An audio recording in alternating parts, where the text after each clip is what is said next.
a U.S. military transport plane landed in Moscow, and the Kremlin says it has no information about it yet.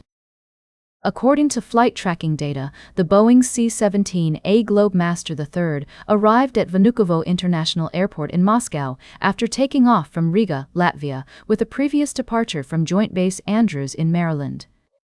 As we delve into this story, it's essential to note that the purpose of this flight and who was on board remain unclear. The Kremlin spokesperson, Dmitry Peskov, stated that he didn't have any information about the aircraft, and U.S. military officials, the White House, and the embassies involved have not responded to questions about the mission. This unexpected landing has sparked curiosity, especially given the current geopolitical climate. The last direct flight from a U.S.-registered jet to Russia was in January, carrying special envoys for peace talks with Vladimir Putin on Ukraine. However, there's no indication that this recent flight is related to those talks. As we continue to follow this story, it's crucial to remember that the lack of information can often lead to speculation.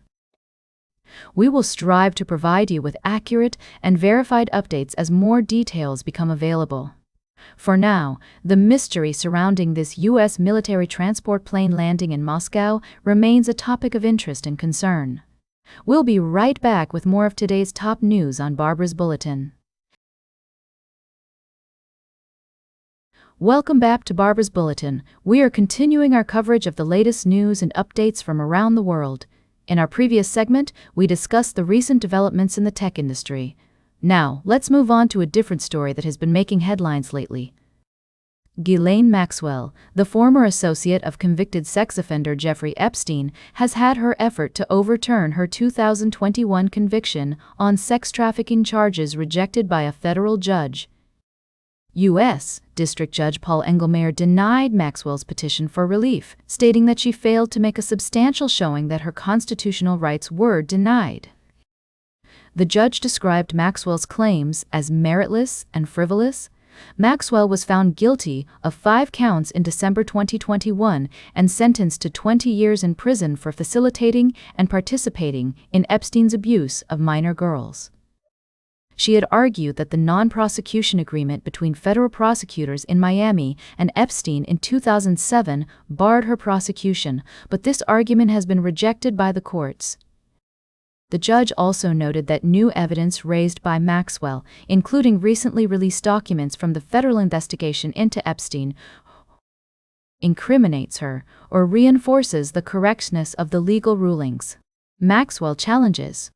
Maxwell is currently serving her sentence at a minimum security prison camp in Texas. It's worth noting that Maxwell has already lost an earlier attempt to overturn her conviction and prison sentence, and the Supreme Court turned away her appeal last fall. The Justice Department has also reviewed the Epstein files and conducted interviews, but no significant new evidence has come to light, and no one new has been criminally charged. We will continue to follow this story and provide updates as more information becomes available. In the meantime, it's a reminder of the importance of holding those in power accountable for their actions and ensuring that justice is served. Welcome back to Barbara's Bulletin. As we wrap up today's show, I want to bring you a developing story that has significant implications for the upcoming midterm elections. The Supreme Court has issued a ruling that allows the Trump administration to implement portions of an executive order aimed at restricting mail-in voting.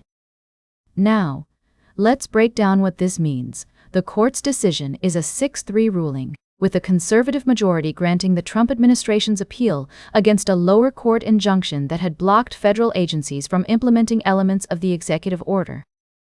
However, it's essential to note that this ruling does not necessarily mean that any measures taken by the government to implement the order will be lawful.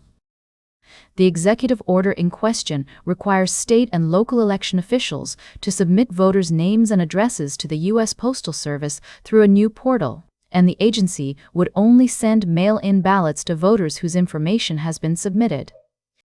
This move has been met with criticism from Democratic leaders and officials who argue that it's an attempt to disenfranchise voters across the country. New York Attorney General Letitia James called the court's decision a painful setback, but emphasized that the fight is far from over. California Attorney General Rob Bonta stated that the Supreme Court had reopened the door for the Trump administration to make it harder for Americans to vote, while Washington Attorney General Nick Brown criticized the court's conservative majority for not recognizing the threat the president's actions pose to democracy. Other Democratic leaders, including Governors Gavin Newsom and Josh Shapiro, have also vowed to take action to protect the integrity of their states' elections. Senate Minority Leader Chuck Schumer was particularly forceful in his criticism, stating that Trump's effort to turn the Postal Service into a voter suppression machine is blatantly unconstitutional.